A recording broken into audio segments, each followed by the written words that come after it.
Assalamualaikum warahmatullahi wabarakatuh. Sebelumnya, perkenalkan nama saya Ranti Dwi Novianti dengan NPM 41922-1047. Di sini saya akan mempresentasikan tentang kegagalan dalam manajemen konstruksi.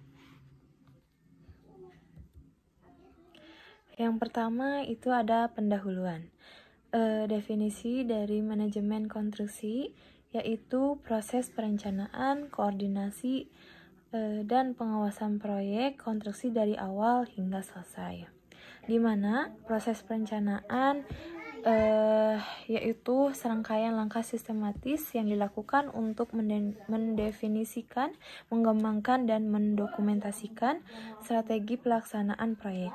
Proses ini sangat penting karena menjadi dasar bagi seluruh tahapan proyek konstruksi.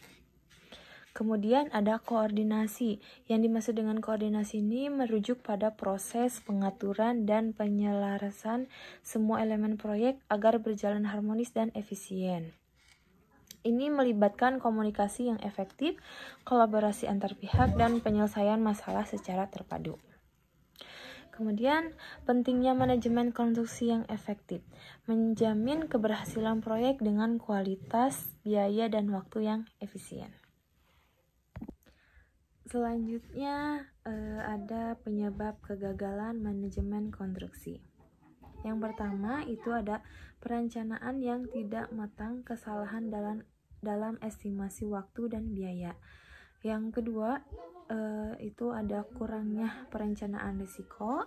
Yang ketiga kurangnya koordinasi dan komunikasi yang buruk antara semua pihak terkait seperti pemilik proyek, kontraktor, dan konsultan. Yang keempat itu ada pengelolaan anggaran yang buruk, pembengkakan biaya yang tidak terkendali. Yang kelima, manajemen sumber daya yang tidak efisien, keterlambatan pengadaan bahan atau tenaga kerja. Yang terakhir itu ada kekurangan keahlian tim yang kurang berpengalaman atau tidak terampil dalam mengelola proyek konstruksi. Selanjutnya, itu ada dampak kegagalan dalam manajemen konstruksi. Yang pertama, penundaan proyek-proyek terlambat selesai dan melebihi jadwal yang ditentukan. Contohnya itu kayak proyek infrastruktur, yaitu pembangunan jalan tol yang molor dari jadwal karena masalah pembebanan lahan, perubahan desain, atau masalah teknis di lapangan. Yang kedua juga bisa contoh dari proyek konstruksi gedung, yaitu pembangunan gedung perkantoran yang tertunda karena masalah pasokan material, kekurangan tenaga kerja, atau masalah keuangan kontraktor. Yang kedua itu ada pembengkakan biaya-biaya yang jauh melebihi anggaran yang telah ditetapkan. Contohnya itu bisa dari proyek infrastruktur besar, yaitu seperti proyek pembangunan jalan tol, jembatan, atau bandara yang sering kali mengalami pembengkakan biaya yang signifikan. Hal ini dapat disebabkan oleh perubahan desain, kenaikan harga material, atau masalah tak terduga di lapangan. Lalu yang ketiga itu ada kualitas konstruksi yang buruk. Pekerjaan konstruksi yang tidak sesuai standar mempengaruhi keselamatan dan kenyamanan. Dimana contohnya itu ada pada retak pada dinding dan struktur. Retak yang muncul pada dinding, balok, atau kolom dapat mengindikasikan masalah struktur yang serius. Hal ini dapat disebabkan oleh penggunaan material yang tidak sesuai, pengerjaan yang buruk, atau perencanaan yang kurang tepat. Dampaknya itu resiko runtuhnya bangunan, terutama pada bangunan bertingkat atau struktur besar.